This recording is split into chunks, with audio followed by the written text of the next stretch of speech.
morning lecturers. My name is Shazwin Arwin and I'm going to present to you my research titled The Effect of Implementation of Cooperative Learning Towards Pupils' Motivation in Primary School. So here's some introduction about my research.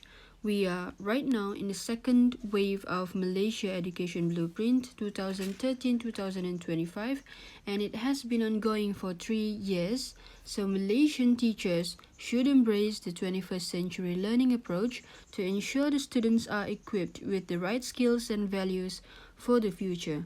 And referring to the Ministry of Education's initiative which champions 21st century learning student-centered learning process, it is steered by 5 elements.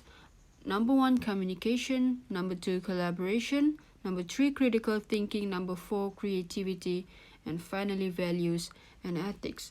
And a fun and meaningful teaching that promotes critical and creative thinking has been the main focus of English in this millennium. So various new methods have been introduced for teachers to practice in schools, and one of the suggested method is cooperative learning, and it has been identified as one of the methods that not only help to improve academic achievement but also promote cooperation, school interest, interpersonal skills, and communication with people and other positive effective effects by Trend 2014.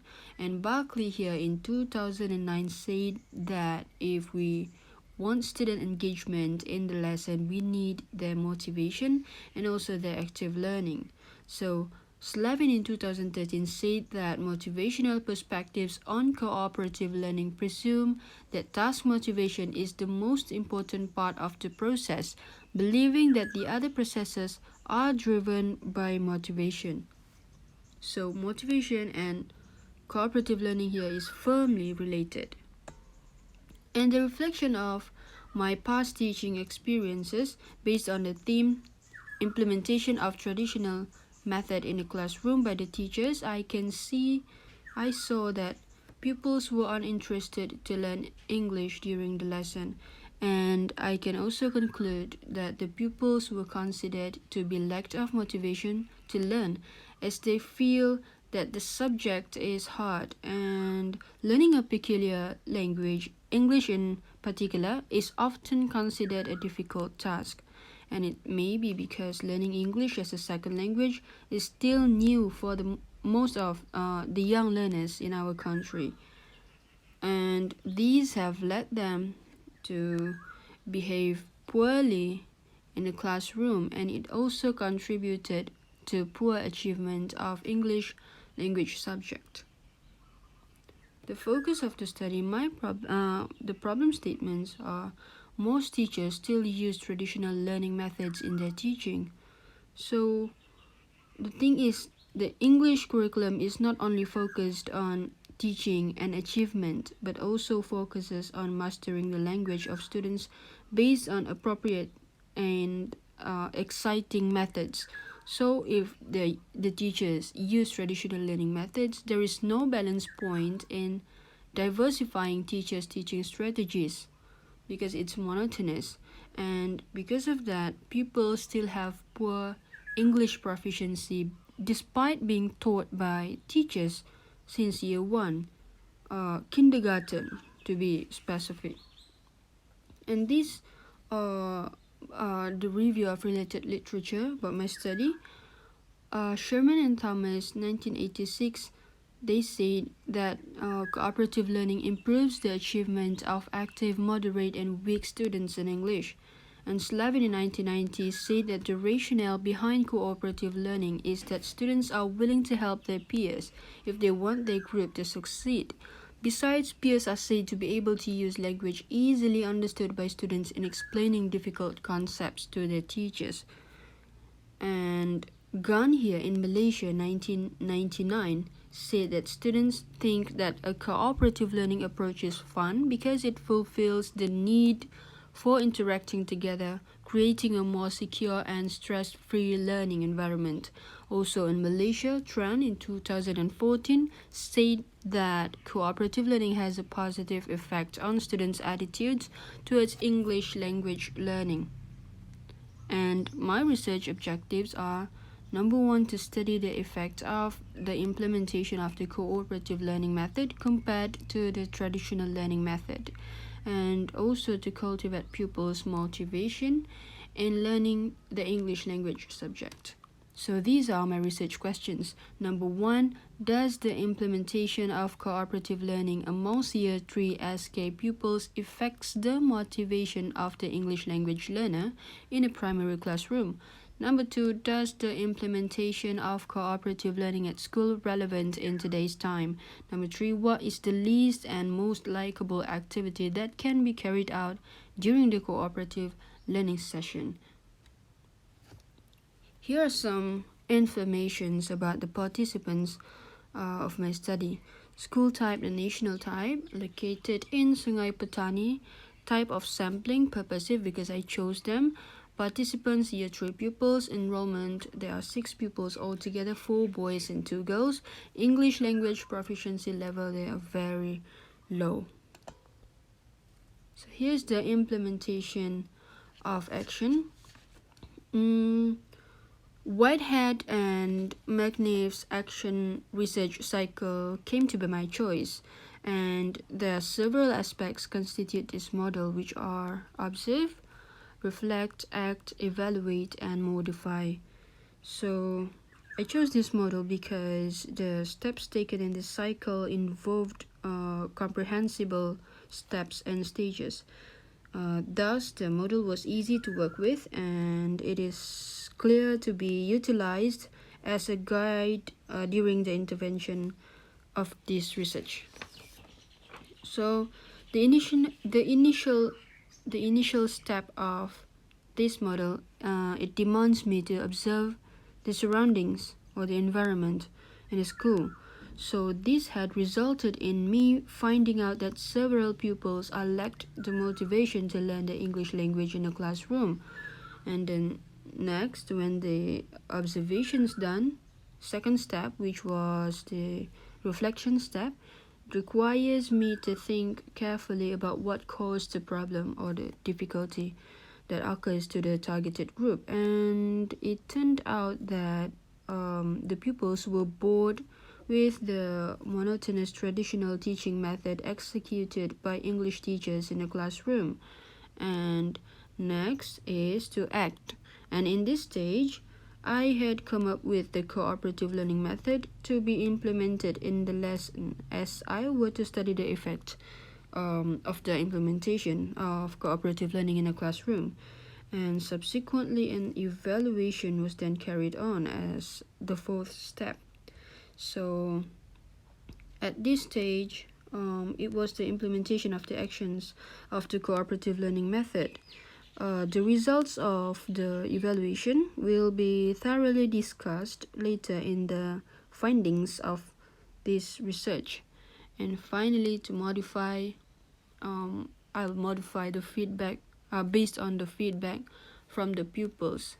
That helps me to reflect and understand the pupils' preferences and levels for the next activity. Okay, so here is the interventions that I have done in the classroom throughout the 6 weeks. Intervention 1, those are the topics and the language focus. So what I consistently do during every class was I must put them in a group. I divided them into a group, and it is called a heterogeneous group because I planned their groupings prior coming to the class. So meaning that the grouping, they cannot choose the group members. I am the one who is going to choose because I need to put them in a group based on their abilities. One group must have a pupil who has high proficiency in English and also low proficiency in English, so that they can help each other. So this is the group, the act that is quite fixed in every intervention that I have done. And what changes in every intervention was the activities that I planned for the pupils. The first intervention is the station games. They have to refer to the rules stated in every station, and they have to create their own book of rules. So pupils work in a group, and me as a teacher, I had to monitor their developments, and I used observation notes and document analysis, which is the pupils feedback form, as the instrument to collect the data during this intervention. Intervention 2, same division of group, heterogeneous group. The activity is think, pair, and share. So they have to refer to the substitution table provided in front, and they had to create their own sentences. Same instruments. Intervention 3, same division of group, but the activity is they have to be in a group discussion because they have to solve the puzzle. It is called Complete Alvin's Story. So same instruments being used. Intervention number 4, they have to do role play. In this role play, they have to guess the sentence based on the act. The topic is a city from the past. So same, the pupils working group, the teacher monitors, same instruments being used. Intervention 5, this time they have to do presentation. It is called Where Were You Yesterday? So they have to create their own diary based on the input that I have given earlier in the class. So after they finish, they need to present in front. And the final intervention was I used games as the activity where they have to read and match the correct intensifiers. And in addition, for intervention 6, other than observation notes, document analysis, I also did the interview with the pupils. I asked them about the activities that I have done for them. I asked them what activities do they like and dislike. Data collection. So we have the research question, data gathering methods, and the rationale over here. Research question number 1, I use observation notes and document analysis to collect the data. It is to get the feedback of the intervention done in improving the pupils' motivation during the lesson. And Creswell in 2014 said that observation is a process where the researcher gets the information by observing the people and places at the research site. And research question number 2, I used also observation notes and document analysis. This is to get in-depth information about the relevance of cooperative learning at school in today's time. And the last question is, what is the least and most likable activity that can be carried out during the cooperative learning session? And I used document analysis and also interview, where I interviewed the pupils during the last intervention. The semi-structured interview provided a clear set of instructions for interviewers and can provide reliable and comparable qualitative data, meaning that I can alter my questions during the interview based on the answers provided by the pupils itself.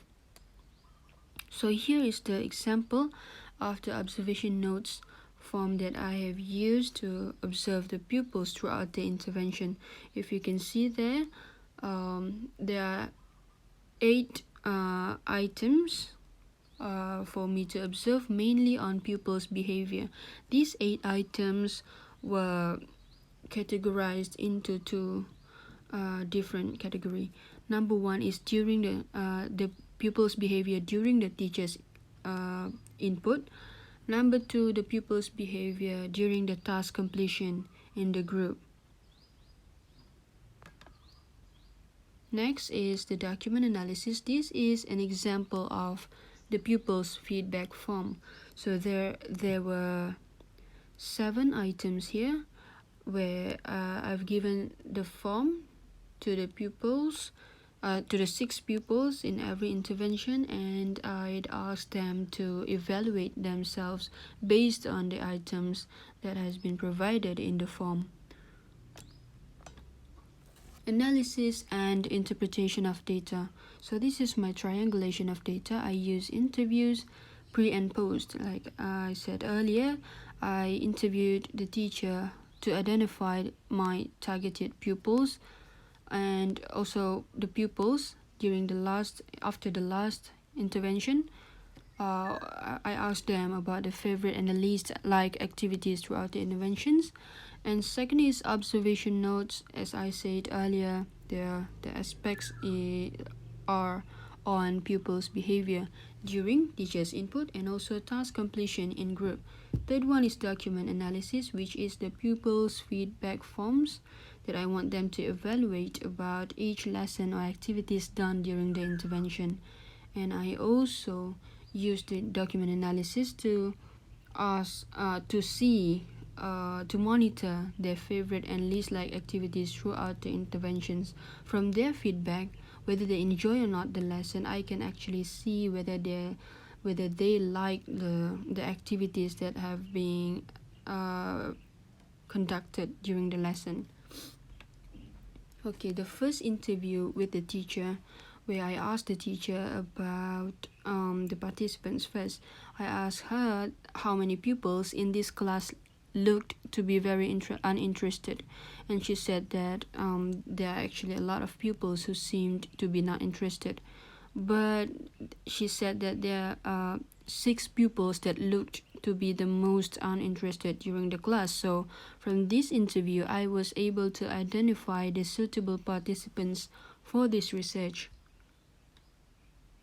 I also asked her about if she practiced any cooperative learning methods or any methods from the 21st century learning to the pupils in the classroom. She said yes, but still depending on the situation.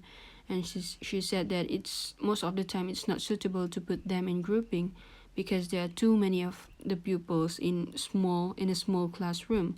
So sometimes she just teach them as usual, meaning that using the traditional chalk and talk method, using the whiteboard and the textbook in a classroom. And I also asked her about the usage of ICT during the lesson because it's the 21st century learning. And she said that the computer lab is not available most of the time. Even the computers are not enough for the pupils. So the number of pupils are already too much, and some computers are not even working. So they have to share one computer for around 4 to 6 pupils, which is not very convenient during the lesson because of those who did not get to have direct contact with the computer. They will get bored easily, and they will start playing around, disturbing their friends. And that is why she preferred the traditional method, because she said that at least she can control the pupils one by one.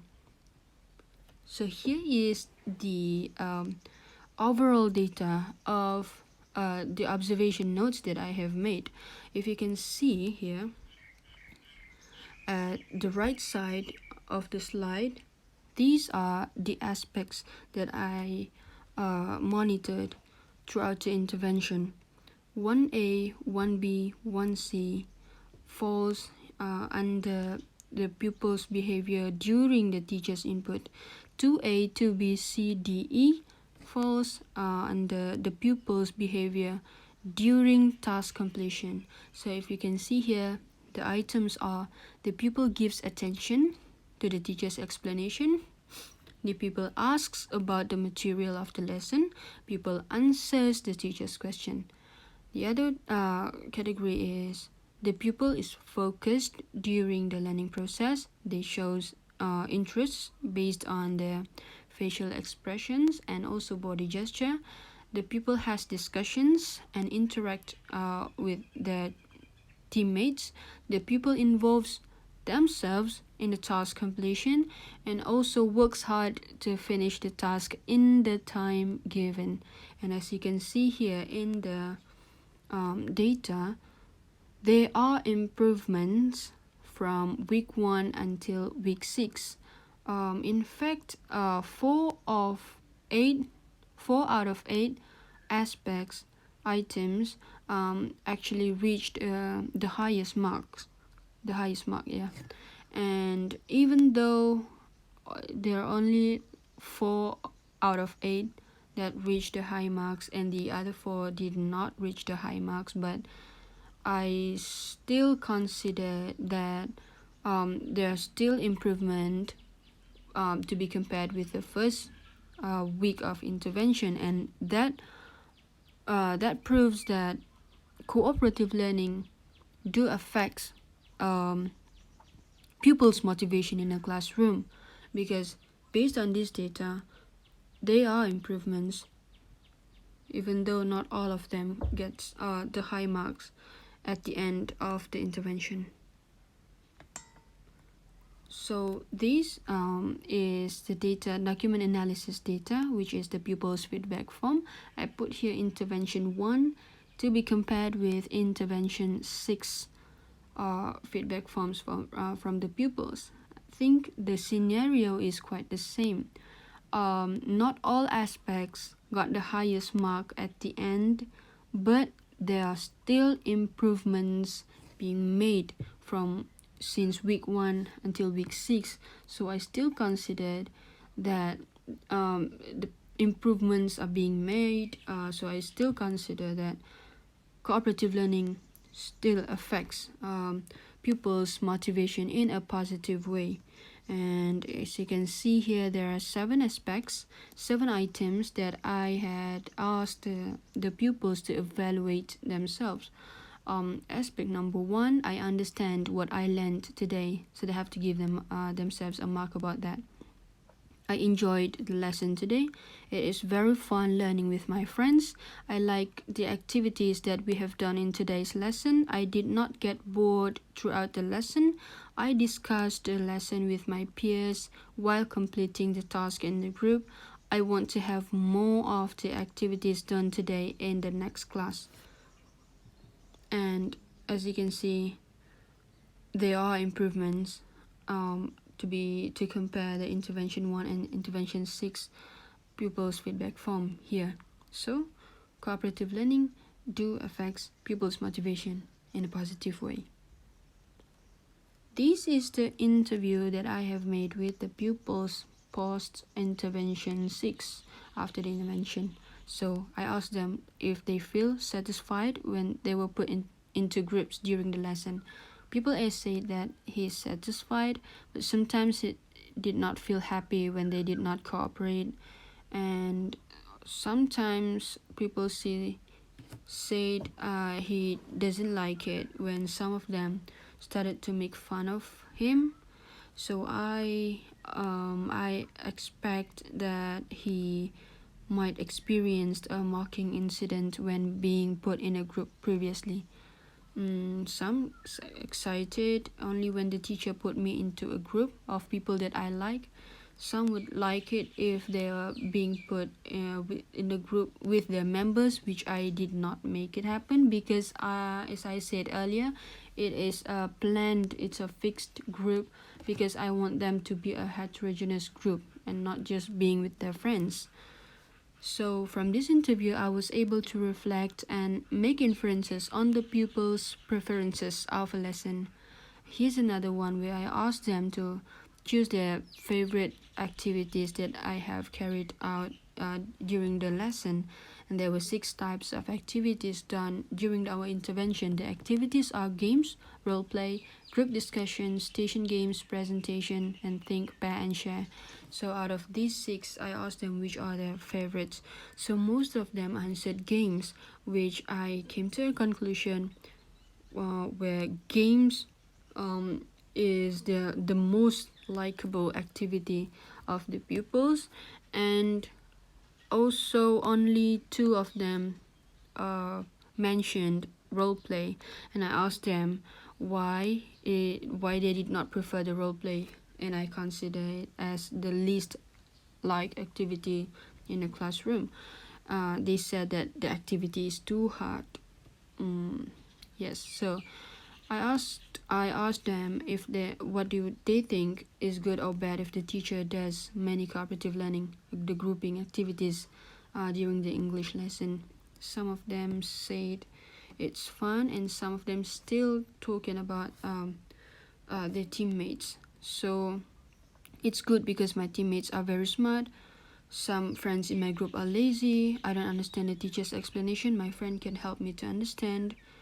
Sometimes my teammates are not helping to do the task. So from this conversation, from this interview, I can infer that the pupil's mood also changes during the lesson based on the groupings that they are being put into. So yeah, the discussion of the finding in relation to research question number 1. Does the implementation of cooperative learning amongst Year 3 SK pupils affects the motivation of the English language learner in a primary classroom? My answer is yes. Why? Because from this data we can see that there are improvements, and it's quite obvious. So I can say that the answer for that is yes. It does affects the motivation of the pupils. Next, research question number 2. Does the implementation of cooperative learning at school relevant in today's time? I'd say yes to a certain level. Why? First of all, from this data, I'll say yes. Because from the data that I have collected, there are major improvements that I can that made me to say yes, that it is relevant to be carried out in the classroom. However, the teacher herself said that the school does not have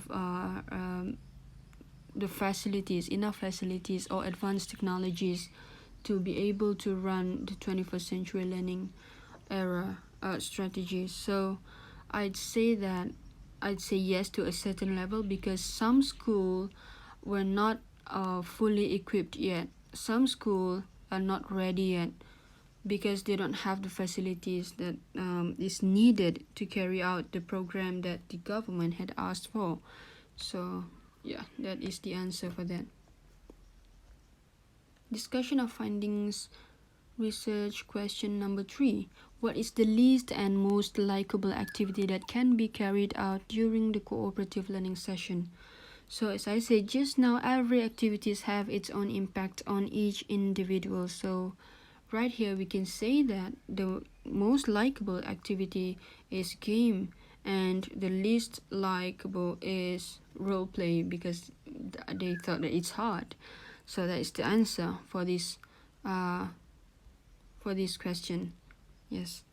Conclusion. So what I can see throughout this study, the pupils were uninterested to learn English language during the lessons. So cooperative learning method as one of the 21st century learning alternative was implemented, and it consists of 6 activities in 6 weeks altogether.